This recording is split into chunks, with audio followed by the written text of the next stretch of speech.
your Storm Tracker 13 forecast first. Sponsored by George Sink Injury Lawyers. And early this morning, we were seeing plenty of sunshine, very similar to what we have been seeing the past couple of days. Right now, a live look outside Gulfstream Cafe, and you'll notice nice blue sky, a couple people taking their boats out right now. And if you plan on doing that in the next couple of minutes, we are remaining on the dry side. So we're not seeing any rain in our forecast, which is nice for any outdoor plans that you may have for today and also for the 4th of July tomorrow. Any barbecues or beach days, it's going to stay dry, but it's going to warm up. Many of our temperatures right now are continuing to be in the 80s, and we're only going to warm up into those 90s as we head into the afternoon hours. Pretty much everywhere across our viewing area gets that chance to see some temperatures that are going to be in those lower, mid, and upper 90s, but it's the heat index values, those feels like temperatures, that are going to make it feel even warmer throughout the weekend. We'll have more on the heat coming up in just a few minutes. Coverage you can count on at noon starts now. Thank you for joining us for local coverage you can count on. I'm Gianna Forbes. Well, it's the day before America's 250th birthday. Wow, we're old. And people are getting ready to kick off the celebrations, but amid one of the biggest travel periods of the year, one of the country's most important airports is shutting down for 15 hours for July 4th. Chris Van Cleve is at Reagan National Airport with more.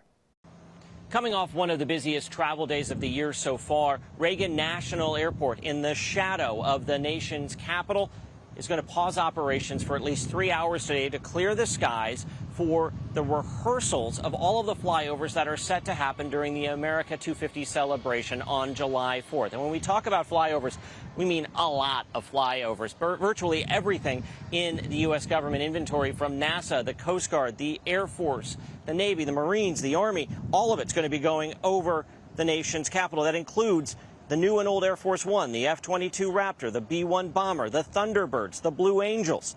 Now, flights should resume at Reagan National Airport around 1 o'clock Friday. And then on Saturday, July 4th, DCA will halt operations starting at noon. That is to keep the skies clear for the actual flyovers and the fireworks show. The FAA decided, out of an abundance of caution, it was better to just keep commercial aircraft away. The airlines and the FAA have been working on this plan for months, so airlines adjusted their schedules. Any cancellations or changes were made long ago. Now, the FAA warns the schedule today could slide a little bit, so we are watching for delays if the rehearsals run long.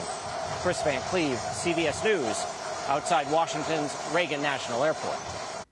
And prices at the pump are also continuing to drop ahead of July 4th. AAA says the national average for a regular gallon of gas today is $3.82. Last year, the national average was $3.15. And here in South Carolina, gas prices are around $3.48 on average. That's 6 cents less than last week. Woohoo to that one. And in North Carolina, prices are a little higher at $3.53, but are still dropping compared to just a week ago. And here are some of the best times to be on the road this weekend, according to AAA. Today, you'll want to leave after 7 o'clock. Tomorrow, you should head out before 10 a.m. or after 3. And heading home Sunday, leave before 11 a.m. or after 6. News 13 on-time traffic, sponsored by Joy Law Firm. Just call Joy. And to look at your afternoon commute right now, just a few slowdowns for parts of 501, but it's not affecting drive times too much right now. From 501 Highway 544 to Carolina Forest, drive times are about 12 minutes. 17 Farrell Parkway to Glens Bay will take you 10. 17 Mr. Joe White to 82nd Parkway right now is moving at 12 minutes compared to the normal 8.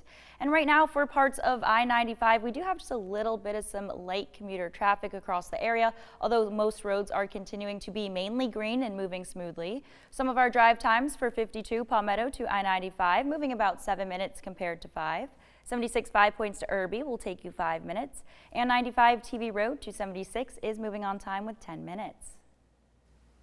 Thanks, Krista. The South Carolina Department of Natural Resources wants to help get you ready to hit the water this weekend with free boat inspections. The inspections are completely voluntary. Officers will check your boat for required safety gear like life jackets and boat and motor registrations. If officers find an issue, you'll be given a chance to fix it rather than get that ticket this weekend. DNR will be at Georgetown County's Carroll Campbell Landing Sunday from 10 until noon. For those firing up the grill for a cookout tomorrow, Horry County Fire Rescue is reminding you of some ways to stay safe around the heat. Always grill at least 10 feet away from your house and away from under any leaves, branches, or towels that could catch fire. Don't use any grills that are dirty or has excessive wear and tear. HCFR says that can also increase your risk of starting a fire. If you're cooking with gas, always make sure the lid is open when you start the grill up, and stick to lighter fluid or grill spray instead of starter fluid or other accelerants. Tomorrow, one of the most beloved 4th of July traditions on the Grand Strand returns for its 17th year. The annual Salute from the Shore military flyover happens every Independence Day as a salute to our veterans.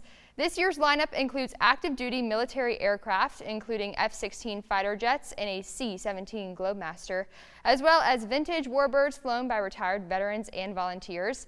And new this year will be the addition of Apache helicopters.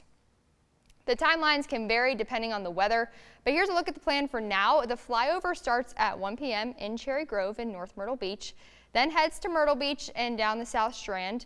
It'll then move down to the Low Country near Isle of Palms, finishing up in Beaufort around 1:35. And if you're headed to the beach this weekend, you may notice a big difference. That's because there is one. Beach renourishment work in Myrtle Beach is expected to complete today and will head south. Officials say you may see some construction activity early tomorrow morning near 13th Avenue North. According to the city, the only closure expected this weekend is a small area near 3rd Avenue South. As for Garden City, the Holiday Drive Beach Access 10 will close today as crews begin work there. Back in Washington now, more than 150,000 people are expected to be at the Capitol for one of the largest 250th events tomorrow.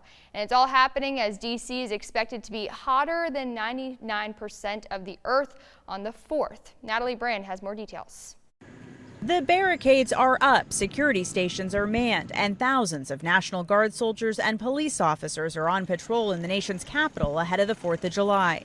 For the first time, the celebrations have been designated a national security special event, a status normally reserved for events such as inaugurations or the Super Bowl. I will tell you that you've had hundreds, if not thousands, of law enforcement professionals planning this event for several months. The increased security comes amid heightened global tensions following the conflict with Iran and recent acts of violence directed at the White House. But officials say the extra measures are more precautionary. I'm not tracking anything in terms of a threat environment. We're all hoping that Americans are able to celebrate, whether they're in D.C.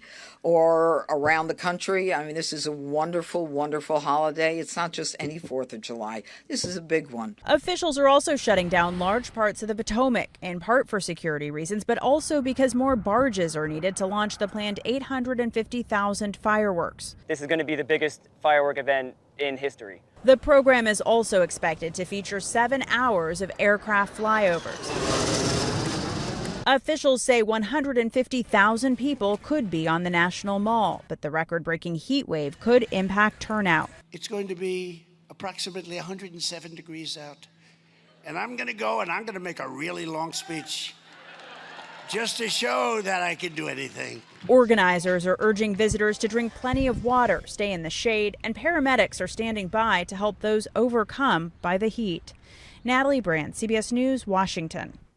Still ahead at noon, how one mother's push to make a 4th of July celebration more accessible for her daughter is making a huge difference. And the past few days brought us near normal temperatures, but the heat is back for the weekend. We'll have more on the details coming up after the break.